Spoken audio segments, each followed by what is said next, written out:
Una po sa ating mga balita, patuloy ang paghahanda ng mga ahensya ng gobyerno upang tiyakin ang kaligtasan ng mga mamamayan. Kaugnay po ng bagyong si Ruby. Nagbigay na rin ng direktiba ang NDRRMC sa mga Metro Manila mayors na maghanda dahil sa posibleng pagtama ng nasabing bagyo sa Metro Manila. Ang buong ulat ihahatid sa atin ng aming kasamang si Waywaya Macalma. Mag-uulat mula sa NDRRMC sa Campo Aguinaldo, live. Kirby, bukod sa Visayas at ilang parte nga ng Mindanao dadaan ng bagyong Ruby, ayon sa Pag-asa, posible rin tumama sa Metro Manila ang naturang bagyo.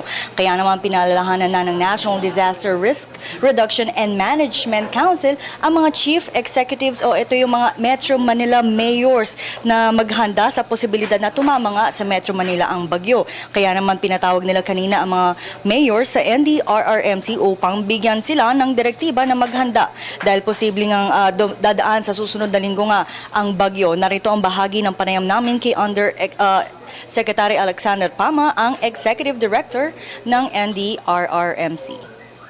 Tinatayang senaryo ngayon, kung umangat nga ang bagyo na itong si Ruby, pinakita naman doon kanina yung magiging epekto sa Metro Manila na yung mararamdaman natin yung ulan tsaka yung hangin.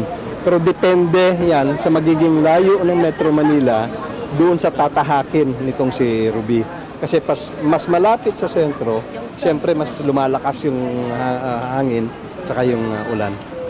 Kirby, layunin kasi ng NDRRMC na magkaroon ng oras ang mga mayor sa paghahandaan at matukoy ang mga lugar para sa mga evacuation centers para kay Quezon City Mayor Herbert Bautista. Sila ay tatalima sa direktibang ito ng DILG at NDRRMC upang maiwasan ang anumang sakuna. Kaya naman aabisuhan na niya ang mga residenteng nakatira sa mga lugar na mabilis na bahain, maging sa mga nakatirang malapit sa ilog at mga dams. Pero anya, ayon kay Bautista, masyado pang maaga kung ideklara na niya ngayong araw ang pagsuspende nga ng klase sa Lunes. Narito ang panayam namin kay Quezon City Mayor Herbert Bautista.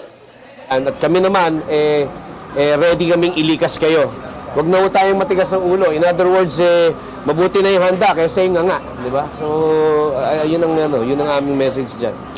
Bukod dito, Kirby, ay patuloy pa din ang ginagawang preemptive evacuation sa Visayas. Sa Tacloban ay umaabot na sa 1,500 na pamilya ang lumikas mula sa 58 barangay na nakatira sa coastal area. Ito'y ayon sa PIO ng pulisya sa Tacloban City na si Superintendent Carlos Centinaje. Sa Dinagat Island naman ay nasa 8,000 pamilya na ang lumikas sa dinala sa 21 evacuation centers ng lokal na itinalaga ng lokal na pamahalaan.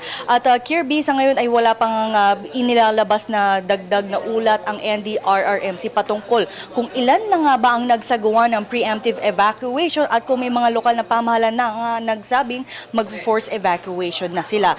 Gayunpaman, Kirby, kanina dapat medyo matagal-tagal pang meeting dito sa NDRRMC kasama nga ng ilang mayors natin dahil iilan lang yung mayors na nakadalo dito.